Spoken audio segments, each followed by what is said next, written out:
We bring you this special radio television broadcast in order to give you the very latest information on an amazing phenomenon.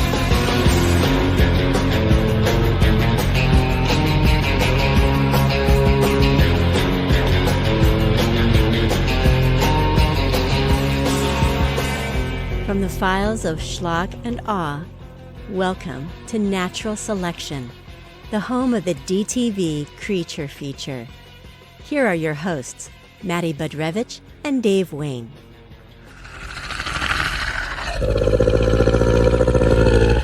Don't you dare touch me! Stand back! No! No!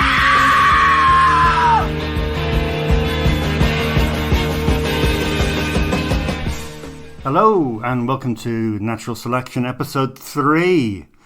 We are the premier creature feature podcast. The only creature feature podcast at the moment. Anyway, with the amount of new podcasts that keep on cropping up each and every month, given to every imbecile with a microphone and a recording device, who can sort of fart out some dour, drab 35-minute monologue. This is quickly becoming therapy for you, isn't it, Dave? This is fine. This is either a bit of self-deprecating humour or some sort of passive-aggressive dig at someone we may or may not have beef with. It's fine. It's fine. No. Production quality does not matter. We all know that. We should abide by that rule. But anyway, I am Dave Wain, and this is my co-host, Matty Budrewicz. Hello. And thank you for making this podcast so successful so far. And before we go on, don't forget to keep on subscribing to our wonderful podcast. Keep on liking it, keep on sharing it, keep on talking about it, keep on asking us questions about it. And please send us money. Yeah, that'd be really nice if that would. Comments are nice, but gifts are better. Keep on. Well, I'll take any Arrow Blu-ray. We're okay for 88. We get those for free. So today, what's on the agenda? We've got King Cobra coming up, and we've got a bit of Bloodsurf 2. So why these two? Why these two? Well, very very simply, we talk a lot about the touchstones of 90s, early 90s creature features, which are, of course, the holy trinity of Anaconda, Deep Blue Sea, and Lake Placid. So, while they are the ones that undoubtedly influence the vast majority of the films that we're looking at on this podcast, you do have to remember that monsters in general, particularly those with a sort of naturalistic bent, like real creatures or real historical creatures, not mythical or particularly fantastical ones. Monsters were very much in the zeitgeist throughout the 90s. You had big movies, Jurassic Park, even Congo. These things, they were making a hell of a lot of money at the box office. Yeah. In the 90s, they were making a lot of money on the video rental circuit, and then of course which would transform into DVD. Yeah. So monsters within the genre eye, monsters are always going to sell. And I think today we need to shed a bit of light on the fact that just because Anaconda, Deep Blue Sea, and Lake Placid happened doesn't mean that there weren't films before them of the same sort of ilk about giant snakes, about sharks, about crocodiles, alligators, whatever. It doesn't mean that these films didn't exist, at least in an idea form, before then. And what I really like is that King Cobra existed before Anaconda. That's right. Okay. Of course, as so commonly happens, Anaconda ends up released first. Yeah. And why? It's just really quite simple, really. It's the perils of low-budget filmmaking. King Cobra's backers dropped out at one point. There was a mad scrabble for financing, blah, blah, blah. The long and the short of it being that eventually King Cobra ends up coming out after Anaconda. But that is a good thing in a sense as well, because Anaconda had made so much money at the box office, and as a video starting to become a DVD rental, that there was a demand for snake movies. So King Cobra ends up getting touted around various film markets, which for one of its backers, Trimark, who of course we'll discuss at length later, for a company like them who basically specialised in B movies, especially horror and science fiction ones, that sort of touting around the markets is their life's blood. That's how they earn money. That's video sales, international sales, TV and cable sales. And King Cobra became one of the earliest success stories as a property that was getting touted around, eventually getting picked up by like Sci-Fi and then onto various DVD and video releases. It began as an experiment. Man testing the limits of nature and creating something that evolution never imagined. Is that what I think it is? It moves without sound. What the hell is it, man? Trying to figure that out. It lives without fear. The venom disintegrated half his face. And it kills. You didn't see what this thing did. Without mercy.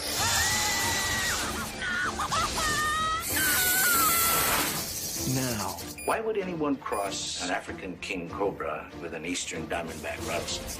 One town is about to discover. He wanted the most aggressive animals possible for testing. The darkest side of Mother Nature. And all the venom it can unleash. I hate snakes.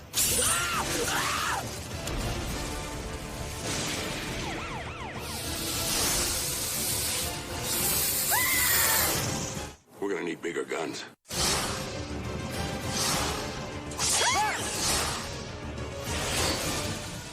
King Cobra.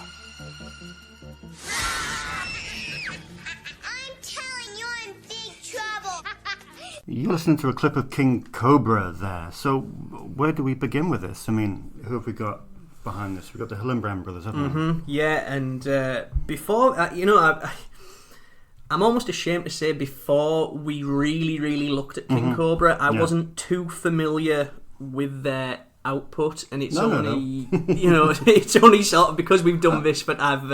I know where you're going with this. Indulged. Well, yeah, do you want to let's give them a bit of background on the Hillenbrands, because they do, I don't think they're entirely successful as filmmakers, not maybe in an artistic way, but they're interesting guys. They've certainly got a unique perspective on genre material. Yeah, I mean, they dabbled in everything, really, haven't they? They've gone they did the sort of a weird sort of National Lampoon's riff, which was Dawn Days, and its sequel Dawn Days 2, which was, I think, probably to capitalise on Road Trip, maybe, that kind of American Pie. Yeah, that sort of school. 2003 time, sort of, teen comedies. Yeah, they did an early film in 97, forgotten the name of that.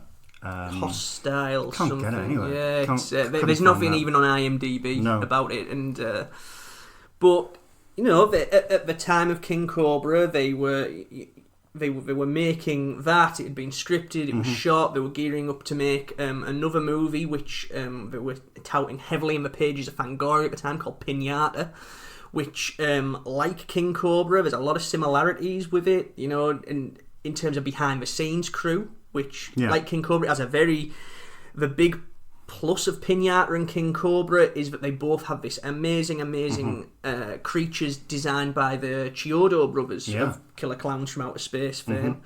And as a whole, if you were to draw a parallel with the horror output of the Hillenbrands, both King Cobra and Pinata suffer from the same kind of maybe episodic feel to it, where it's sort of, there's, other than the monsters, other than the sort of horror set pieces, there's not much else worth recommending to them.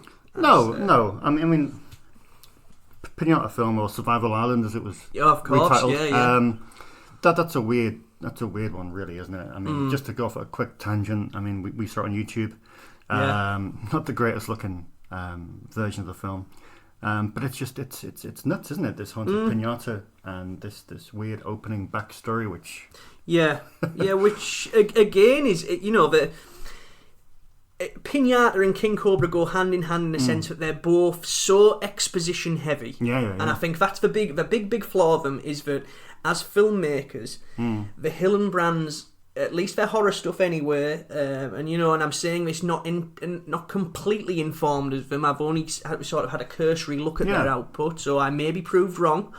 But these two horror pictures that they made, it's very much a case of showing and telling what's going on, and it's repeated over and over again. But the big saving grace of them both, like we said, the amazing creature work, and if it wasn't for that, King Cobra would be a total write-off. But this monster, as a pure aesthetically, just looking at it in terms of creature carnage, King Cobra delivers the goods. It does. I mean, just with regard to narrative, I mean, we start off on some kind of, it's almost a pre-credits sequence, this background establishing position whereby we're in this lab, aren't we? And team of scientists, blah, blah, blah, blah, experimental drug, increases aggression in animals and humans. We've got a cameo from Courtney Gaines, who we love dearly, who's a little bit wayward. That is one of his performance. He injects himself with this aggression serum. The whole thing, it's shot in this very sort of kinetic sub-Tony Scott kind of way. There's a lot of movement going on that sort of really clears up the fact that the script ain't all that, but visually very arresting to look at. Courtney Gaines is just, I mean, God, why he hasn't popped up in a lot more stuff than he has, playing Sheets to the Wind psychos. He is just, he's the early, other than the actual King Cobra, Courtney Gaines' cameo is just spot on. That's one of the highlights, the first highlight of the film, I say. So they're noodling with this serum that obviously is being injected into a snake. And the one character that does sort of manage to get out of this situation and progress into the film is Dr. Erwin Burns. Great, isn't it? Who sort of looks like he's wandered off a Hammer film. He's kind of this crusty scientist with a bit of Cushing about him. And he's good, but I mean, the way he survives them. I mean, not to, as per usual, spoilers do apply on this. So if you don't want to have a spoiler-free engagement with this podcast, then you might want to check out the films beforehand. But Burns kind of has somehow survives this blast that affects the lab, and it's great the way he kind of gets blasted off his feet with an 3-foot iron door in his face. It's very cool. And then 10 seconds later comes wandering in. Hey. And of course, I think at this point we need to mention that the lab explosion is it's very well done. Again, going back to the sort of sub Tony Scott kind of thing. It's a tight little action sequence. Nice. Shout out to the great Jean Van Klein, who supervised the effects, the explosion and the fire effects in that sequence. He, of course, worked in a similar capacity on Dante's Peak. So to give you an idea, quality-wise, this fire sequence is overseen by the guy behind Dante's Peak, which, for all it does wrong, contains some amazing scenes of carnage and fire-based gags. So, explosion, scientists, snake on the loose, and then we're in Fillmore, a small brewery town. Which in real life is actually a small brewery town, Okay. And by all accounts, according to the Hillenbrands, they were they worked that into the script. Right. And the town were quite thrilled that they were using, they could use it sort of as a little bit of cross-promotion between their own beer and what's actually happening on screen. And because, of course, this brewery town, this snake is on the loose in the middle of a beer festival. Which is a great hook. It's we got the sort of sub-Jaws thing because it sets up all... the mayor who doesn't want anything happening. He doesn't want to call the beer festival off regardless of this 30-foot King Cobra slithering around the place because... it's going to lose the town money. Yeah. So it's got the whole Jaws thing, which is always welcome. And a few cool. A cool little cameo from Eric Estrada. It's bizarre. I mean, it's a nonsensical cameo, isn't it? I mean, completely. It's completely, camp as Christmas, as you might say. Playing, I don't really know what sort of... He pops up in this one scene playing a guy called Bernie Alvarez, and he's just a total gay camp stereotype. But... He's a hoot, and listening to the audio commentary of the film, the Hillenbrands were very, very quick to say that Eric Estrada pursued them for the role. He wanted to add like a camp gay guy to his repertoire for whatever reason. He doesn't, but it's a fun scene. It sort of plays into the whole mayor not wanting to call the beer festival off, yada yada yada. But at the core of this story, we have, of course, got the love-struck couple-ish, because they're exes, aren't they? They've broken up, which is Brad Kagan, played by the co-director himself, Scott Hillenbrand, and also Joe Biddle, played by Casey Falco, who have broken up because Brad, who's a doctor, he wants to go to the big city to sort of pursue his career, but Joe, she's like a small-town girl, wants to stay at home and, sort of... So, of course, they, throughout the course of the story, rekindle their love affair while battling a 30-foot King Cobra. As you do, but it's a very, in that sort of nutshell, it's a very economical story. It knows its limitations. It's just so repetitive, and I feel that like you've got this great cast. You've got Joseph Ruskin as Erwin Burns, who when he pops up later on in the story to try and track the snake that he helped create, he's walking around like Snake Plissken with a friggin' eye patch on. A wonderful touch. We got the aforementioned Eric Estrada. Yeah. We got Scott Hillenbrand, who he equips himself well. I imagine he spent a lot more energy directing the film than he did acting. Casey Falco, she's cool. She plays a decent part. We've got what's he called, the guy from Gremlins as the mayor, Hoyt Axton. Well, Hoyt, of course, had been arrested 2 years prior to that. All right, okay. For possession of a pound of weed. Wow. Okay. Because he stated that it was for post-stroke relief. Wow, you've just turned this guy's genuine medical ailments into a wanking joke. Okay. No, post-stroke relief. Come on. Yeah. So that was his excuse. So he didn't get sent down. He's got on a whatchamacallit. But yeah, he films his part in a wheelchair because he was pretty much struggling to move at the time, which is really sad because he is sort of a great character actor. This was his final appearance as well before his death in October 1999. So he's 61, looks a lot older than that. Yeah. Quick shout out also to Eric Lawson as Sheriff Ben Lowry, who to me, he kind of really did the budget Chuck Napier. Yes, did that very, very well. Very well. And of course, he has form playing sort of grizzled sheriffs, popping up in Rumpelstiltskin. Yeah, Skeeter as well. Pops up as well in a couple of this really tickled me in a couple of Fred Olen Ray action movies like really? Countermeasures and The Prophet. But most notably, he has got some 90s creature feature form. He's in Skeeter, and he's battled snakes before in the 70s Snake Shocker Rattlers from 1976. So there's a little bit of creature feature history in there, which is nice. But these guys are they're let down by the repetitive nature of the script, and it's exposition heavy all the time, and it's just constantly, I don't even want to say it's moving the plot forward, it's just recapping what you've seen in previous scenes. And the problem with the film is we know this giant snake, it's a cross between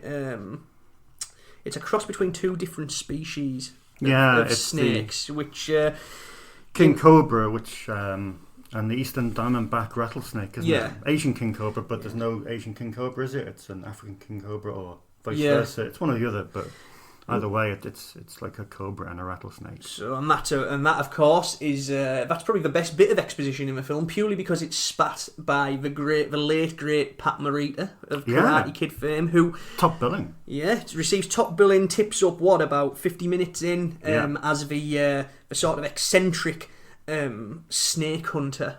You know, this guy Nick Hashimoto, the herpetologist who's recruited by the town to sort of, to do the sort of the Jaws thing. You know, he's the guy who's going to capture it, and he's the one who's going to bring peace and order back to the town. And Morita. It's a wonderfully colourful performance, but again, he's let down by the show and tell aspects of the script. You know, he comes in straight off the bat with this real hard sales pitch. You know, it's a real hard sell of how dangerous this union of two types of snake are, and how monstrous a hybrid it is, and obviously it's kind of moot. You know, we've seen how aggressive and scary this snake is. You know, and like we said earlier, that's endemic of both King Cobra and Pinata. They just love piling on this, like, overemphasizing expository stuff, showing and telling. But, like I said, I like Morita, colourful performance, and I can forgive all this kind of stuff because of the actual snake. Yeah, it's mega. It's mega. The Kyoto brothers have done a really, really decent job. I mean, And I know it's been pretty much a running theme from episode 1 in that most of the creatures that we've seen so far have been great. Spiders, octopus, and crocodile, both films. But this, I think, in King Cobra really did take it to another level. I think this would be, in terms of creature design, this would be, for all that the film does wrong, as in terms of pure design, this is one of the top 3 monster designs of the sort of creature feature canon. So like we said, designed and created by the Kyoto brothers, and the actual breakdown of the effects in terms of budget is extraordinary. It was a low budget shoot, but they had a mix of animatronics and puppets. Right.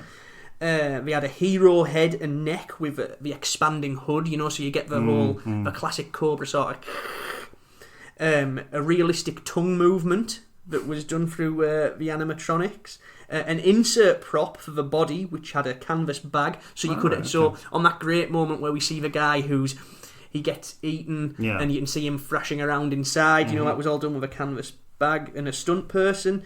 So there's the midsection, a mobile tail section, a stunt head, stunt tail, a spitting function, and the rattler. There's a lot of pieces to this thing, and they all, credit where it's due to the cinematographer Phil Schwartz, who of course would go on to shoot Pinata for the Hillenbrands. Yeah, that's right.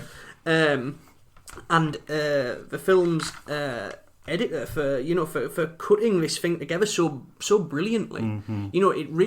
It sells the illusion that this snake is actually there, and you get a few full body shots of it. There's the great moment where it's reflected in the TV, which is just right. That is a candidate for one perfect shot. Why those guys don't angle into more schlocky stuff, I do not know. But if for some reason they listen to this, they need to pull that and hashtag the hell out of that. Yeah. And it is just remarkable to look at, and it is just it squares up with Pat Morita, for God's sake, in the film's closing stretch. You got Pat Morita, you got Mr. Miyagi fighting this amazing practical cobra, and that is just that is. It's a highlight that occurs too late in the film, really, but it's a very, very cool moment, and it sort of does atone for the kind of lumpen rest of it. Yeah, so we're saying flawed, essentially, aren't we? It's a flawed creature feature, but it's still one that's a central jigsaw piece in the whole. Yeah, just and again, that is purely for all the animal attack stuff. It's the attacks, the effects.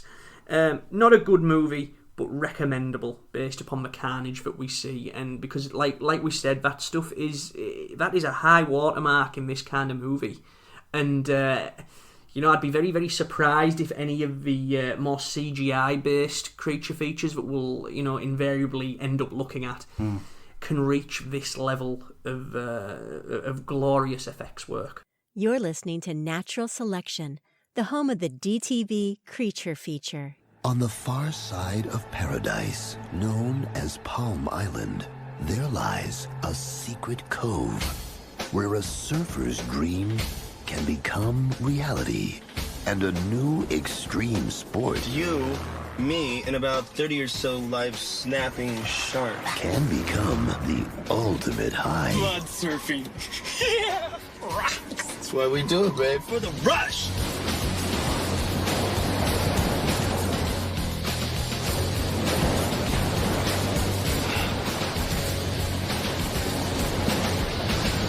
That was totally out of control. Now, after surviving the ultimate test of nerves, these four friends are about to face something's not right. The ultimate test. What was that? You ever see anything like that? Of survival. Come on, this isn't fun anymore! It moves silently. There's definitely something in there. It's not a mermaid. It strikes quickly.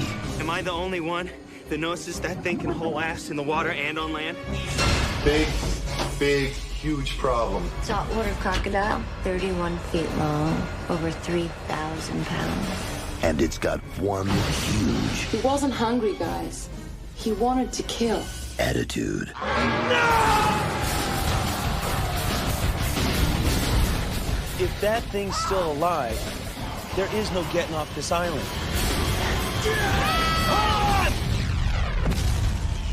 Blood surf. All right. There was a clip from James Hickox's Blood Surf there, and just right off the bat, I feel we need to say that we both really, really, really like this movie, and I like it more than just because of my giant crocodile kink.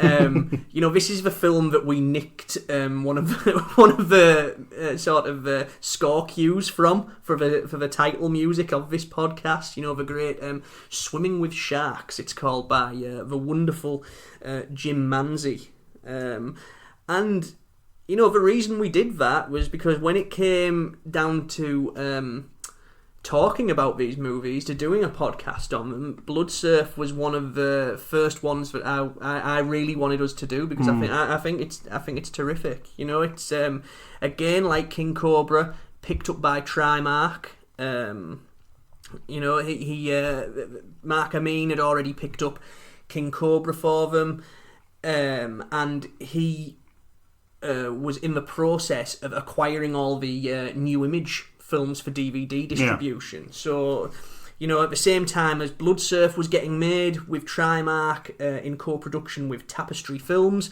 Tobe Hooper was shooting Crocodile for New Image, and Crocodile ended up released by Trimark in December 2000, which was roughly the same time that Blood Surf hit video in the UK via High Flyers, before Trimark would release it stateside in June 2001. So, you know, this sort of fit into the Trimark model at the time of these sort of animal movies that were selling well. Mark Amin, of course, the head of Trimark, he had a background in video distribution. You know, he'd set Trimark up in 1984 as Vidmark. Moved into film production with Demon Warp in 1988, before moving on to theatrical genre movies in 89 with Warlock, and eventually Trimark, you know, when they rebrand to Trimark, they start belting out all these B movies, particularly B horrors like the Leprechaun series, like The Dentist, Return of the Living Dead 3. And you know, this was Trimark's bread and butter. This was the label in the early 90s that were giving home to people like Brian Usner, Albert Pune, Mark Jones. You know, the good quality B movies. And so, to my mind, at the turn of the millennium, of course, it was only.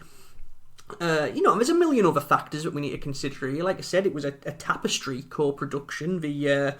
You know, the company headed by Pete Abrams, and he already had form with Trimark, so And he'd worked as well with the great Anthony Hickox, who, of course, was not only the director of Waxwork and Full Eclipse and all these wonderful, wonderful and wild and wacky horror movies, he was the brother of Bloodsurf's director, James Hickox. Yeah. I mean, James was coming straight off the bat of The Gardener, wasn't he? Yes, which is a really cool film. You know, it's a very cool film, yeah. Mark McDowell.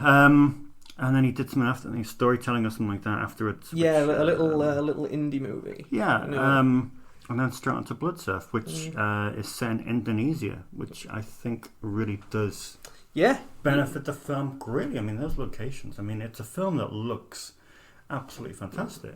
I mean, I've got in my notes straight away the opening credit sequence. You know, you have like this sort of little preamble where there's someone experiencing a vision, who of course we find out is the sort of grizzled sea captain character.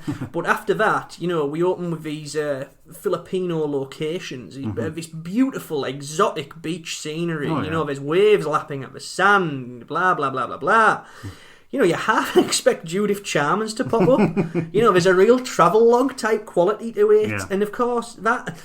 You know, reading an old Fangoria article with James Hickox, he said that was a very conscious decision because at the time they were making Bloodsurf, Toby Hooper was making Crocodile. That was going to be set in a lake, so they wanted to do something a bit bigger and say, you know, salt water. Yeah. And I think above all else, you know, sort of, if you're familiar with the Hickox's work in general, you know, if you look at, so there's James Hickox, the younger brother, there's Anthony Hickox, and then there's their late father, Douglas Hickox, who, of course, made Zulu Dawn, Theatre of Blood. But there's a real...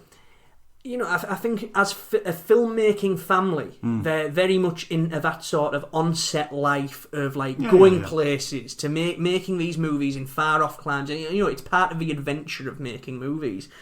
And never in James Hickox's career has it become more apparent than in Bloodsurf, because he really... You know, he really angles in with all the scenery and, you know, the sort of lush foliage and that. And it's just a beautiful... Just to experience, you feel really warm watching it. It is like being on holiday. It is. I mean, even the inland bits as well, you know, you got all those kind of... Well, these stone sculptures of some kind and all the jungle aspect of it. I mean, it's a really beautiful film. But, you know, central to this, we've got a bit of a knob, which is Zach Jardine, played by Matt Bolengi, who's the producer. And he wants to sort of film these surf sequences with a bit of shark action going on. Yeah. You know, we're not exactly talking Bruce Brown and Endless Summer here, but it's kind of a spin on that, isn't it?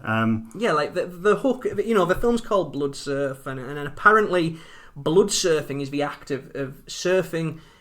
Where you'll cut your hand or you'll cut your foot and you'll hit a wave and you'll get and the blood is meant to attract sharks to add like a bit more danger to an already fairly extreme sport.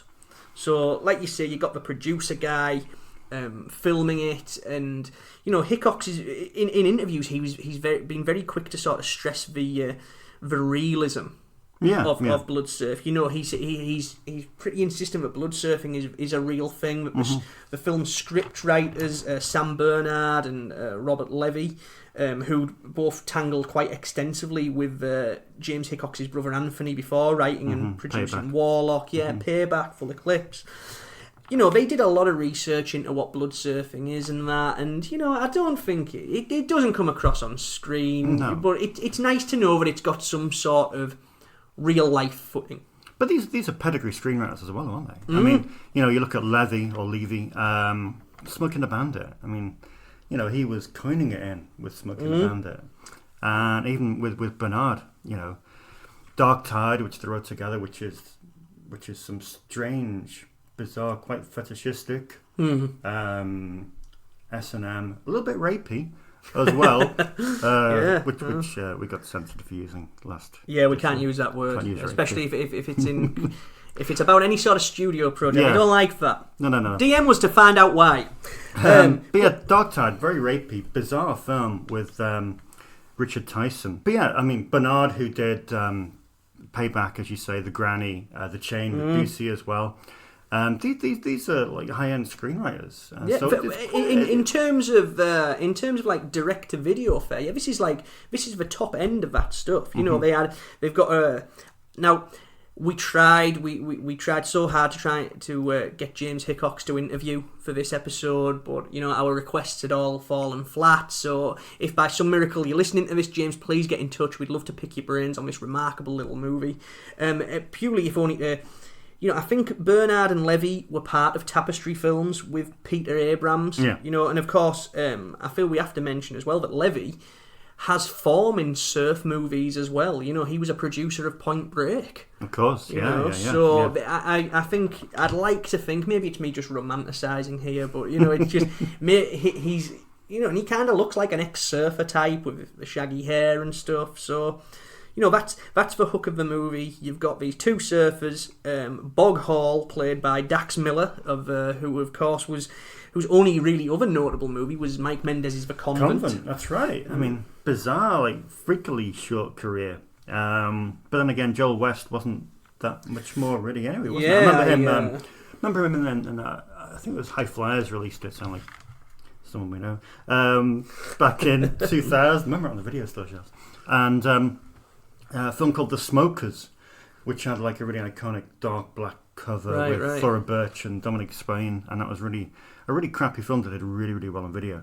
But apart from that, I mean, these two leads, Joel and Dax, didn't really, you know, go on to like fame and fortune. But in this film, they're fine. I mean, Joel West's hairstyle may be the Billy Idol look. Yeah, it's the kind of bleach blonde surfer thing that that's what they're going for. Yeah. And you know, and like you say, they're likable. You know, and I would say, the character of Zach, the producer guy, he's the arsehole. He's the one framed as the arsehole. He's the one who's wanting to put these guys and his girlfriend, who's the camera girl, you know, he's wanting to put them into danger to get this shot. You know, I don't know how, you know, that whole angle of them filming these extreme sports seems kind of, it's a little twee in the age of like smartphones, and the girl who's played by Kate Fisher, who has now converted to Orthodox Judaism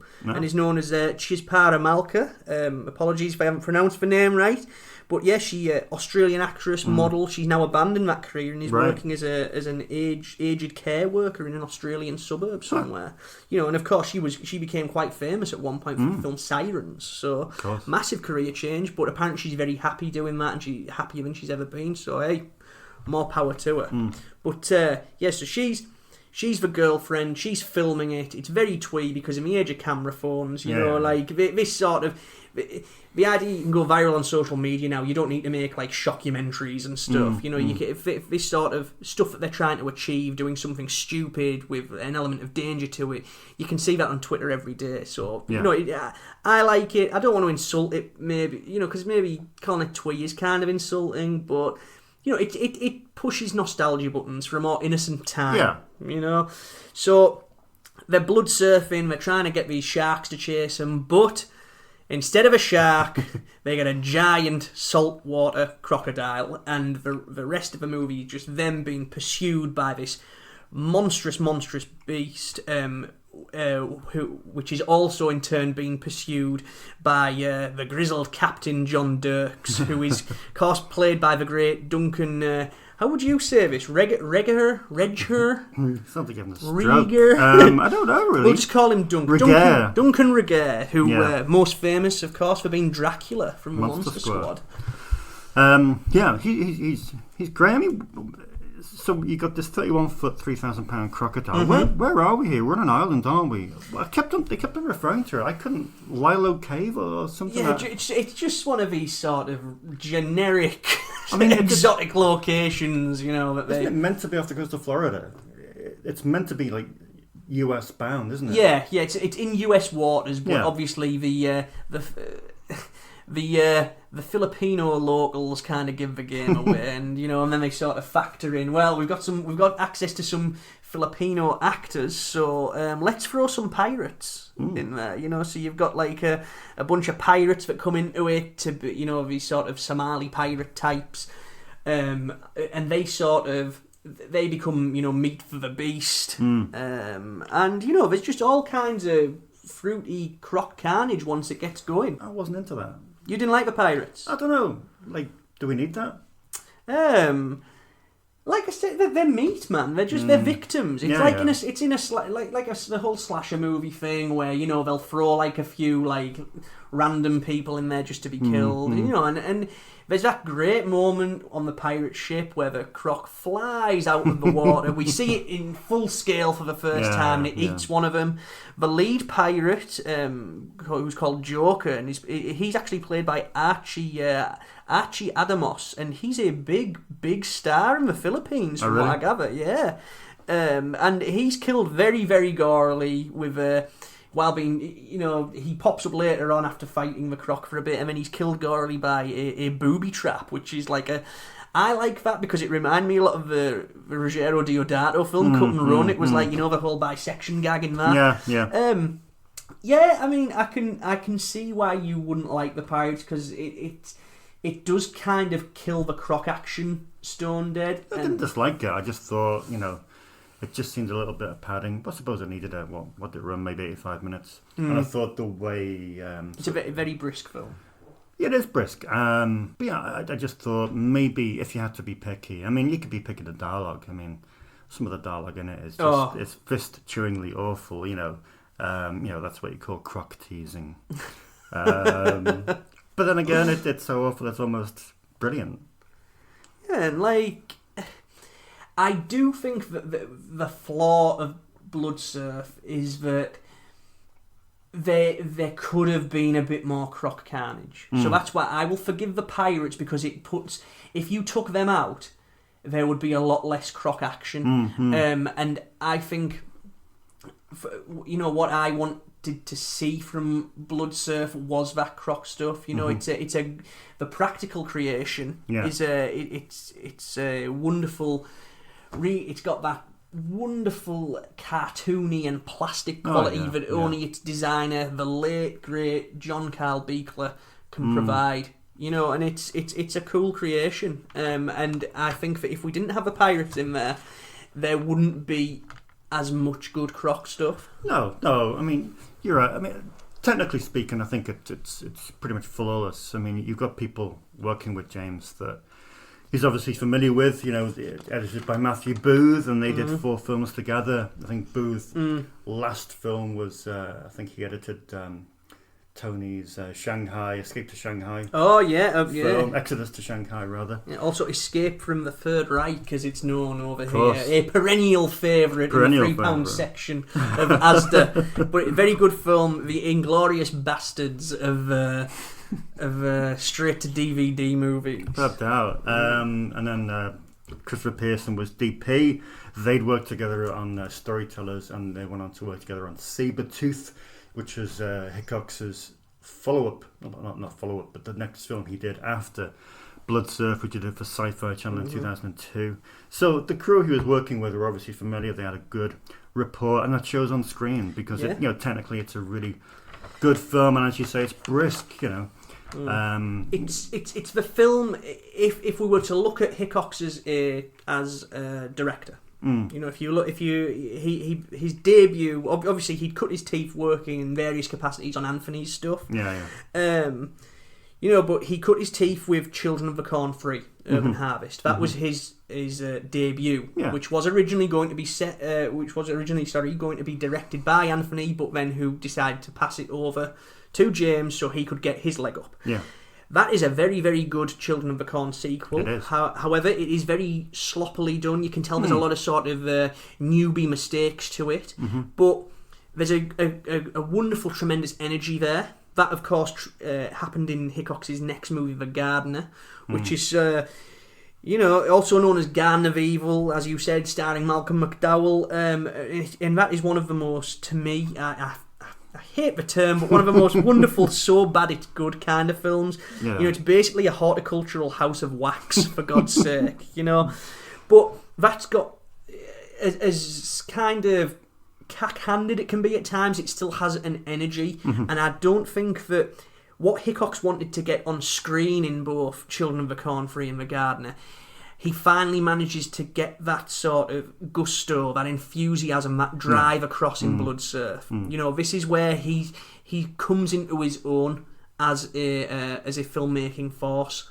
You know, and then, as you say, when he goes on to do Sabretooth, which is probably one of the very best of sci-fi's 2002 to 2005 slate. You know that. You know, he goes to another strength with that, and you know, and I do think everything that's good about Hickox as a director, it's embodied in Blood Surf. I mean, it's irrespective of what we think of it, it's still been pilloried and still been, you know, heavily criticised across the internet, and even now, nearly 20 years on, there's still not many Blood Surf think pieces reevaluating it. So. You know, Where are they? They should be, man. I mean, I honestly thought that, like, you know, when what's it called? When Crawl came out a couple of months ago, I honestly thought people would start jumping back on Blood Surf. You know, because there is so much cool stuff in here. You know, Hickox's direction, like we said, wonderfully lively, very robust.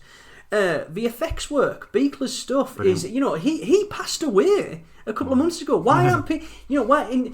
Yes, I love Ghoulies. Yes, I love Cellar Dweller. I love all the stuff he made with Charles Band. But, you know, let's give a little love to Blood Surf. You know, it belongs in the same. His design it's part of that wonderful Carnosaur tradition that he did. It's got this wonderful pulp comic book sensibility to it, and you know the fact Crawler's come out. This is a croc shocker par excellence. You know, John Beekler's passed away. Let's like.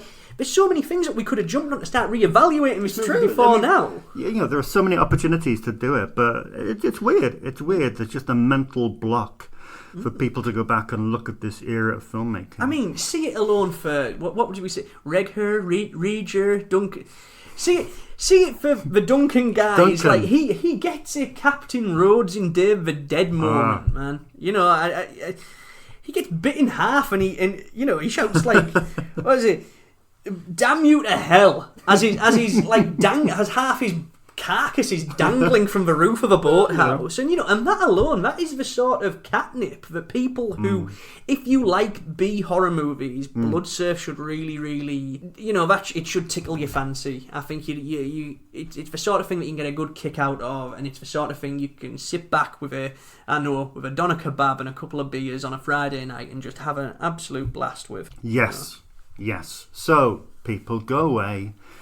Somehow get hold of King Cobra. Somehow get hold of Blood Surf. You might be able to stream them, possibly. But DVDs are available in most good charity shops. Go away and see them. Watch them for the first time. Or re-watch them and re-evaluate them. And come back to us and tell us what you think.